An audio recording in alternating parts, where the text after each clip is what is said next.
Good afternoon guys! So ayun, nagre-crave tayo ng leche flan. Nakakamiss kasi yung pagkain Pinoy. So naisip ko, gagawa ko ng leche flan. For the first time ko lang gagawin. Oh my God, kinakabahan ako. First timer. So guys, isimulan natin mag-prepare. So ito yung eggs, evaporated milk, condensed sugar, vanilla, and lemon. Actually guys, nung isang linggo pa kami nagre-crave ng leche flan. Kaso ngayon ko lang gagawin. Tara, samahan niyo. So, pag-iwalayin natin yung di nabubulok at saka nabubulok. Joke lang. Yung puti tsaka di color.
Lagay ko na yung evaporated milk, 1 can, tapos condensed, tapos isang scoop ng vanilla.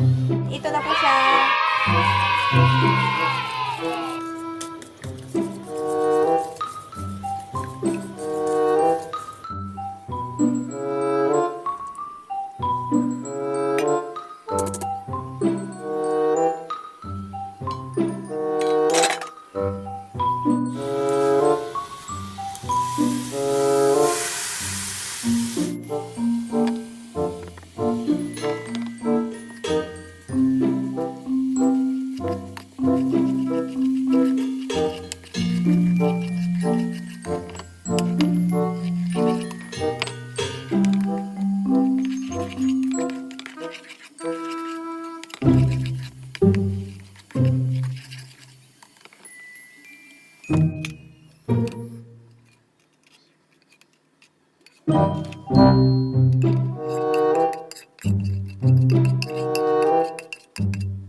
So guys, titikman natin yung ginawa nating leche.